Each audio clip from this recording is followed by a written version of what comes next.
Hi, everybody. This is SAAD for the SAAD Truth. This constitutes my second clip of the day.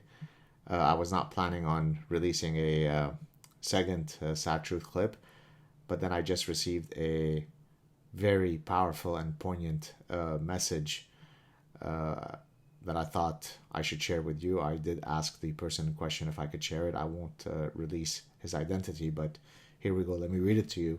This should capture quite powerfully the reason why I fight. I fight for truth, of course, but then I fight for individuals like this gentleman. So here we go. Dear Mr. Sad, I'm writing this message with immense pain and sadness, but I feel that I will go mad if I do not write it. I was born and raised in Kosovo, where the first memories of my life occurred, memories that entailed me and my family escaping war, feeling heartbroken, terrified, and hopeless. These memories still raise the hair on the back of my neck, so seeing how peaceful the West is compared to the rest of the world is an absolute miracle to me. But this miracle is turning into a catastrophe, not nearly as slowly as the general public may think. He's exactly right. After spending a year in US and now having moved to the Netherlands, I'm shattered by what my peers and mentors are doing, having no idea that they are even doing it. One of the first red flags that I saw was when I interned at the LGBT center in a US university and got, quote, taught about how I'm privileged for being white. Unbeknownst to them, I had my life seriously threatened for being gay in Kosovo. I developed bipolar illness, attempted to kill myself 5 times, have 2 close family members with severe mental illness, have all my family members traumatized from war and conflict, have relatives starving due to severe unemployment, have sick relatives that receive appalling medical help at best, and come from a country that offers dreadful education, to name a few things.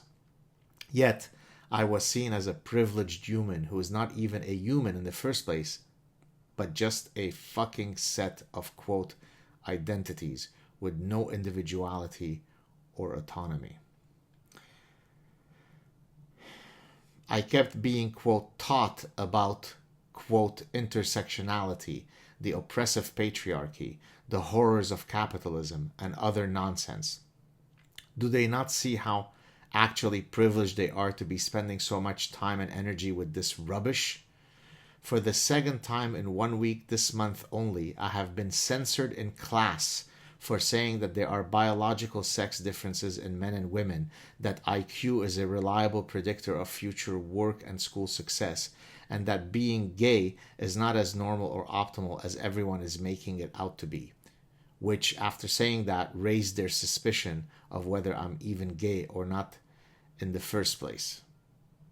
God forbid I'm gay and not a liberal. I feel that most universities in the West give this false idea that they are beacons of free speech and different perspectives, but I have come to see that this is not the case at all. I'm terrified when a large chunk of my classmates think that biology is irrelevant, science is fake, even though they are getting a degree in bloody science. Communism is awesome and we should bring it forth again ASAP. History is a lie. Everything about us is socially constructed, etc., etc., etc.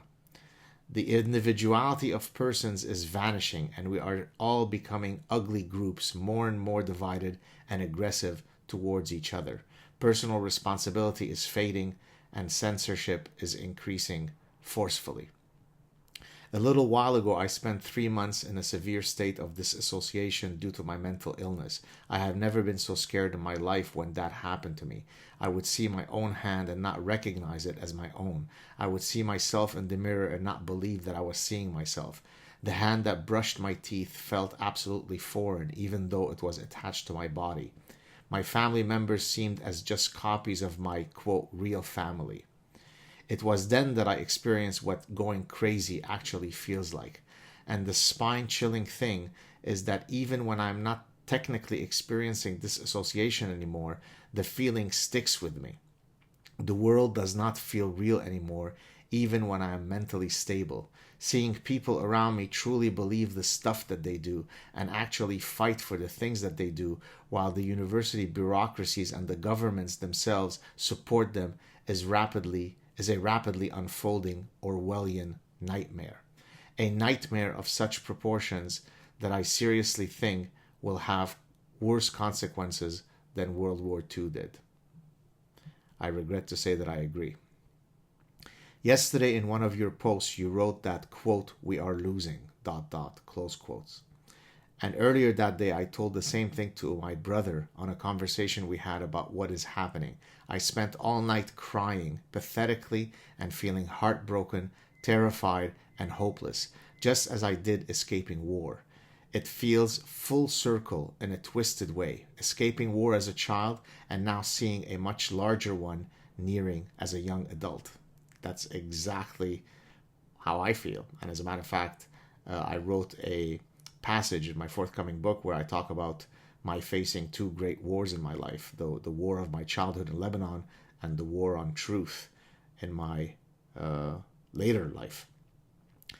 I'm spending the upcoming months in making a plan to act and to do my part in trying to stop the impending doom. It is people like you that give me hope and keep my soul ablaze. Thank you for being a hero of mine. Thank you for inspiring so many individuals to do better and be better. Thank you for giving us hope.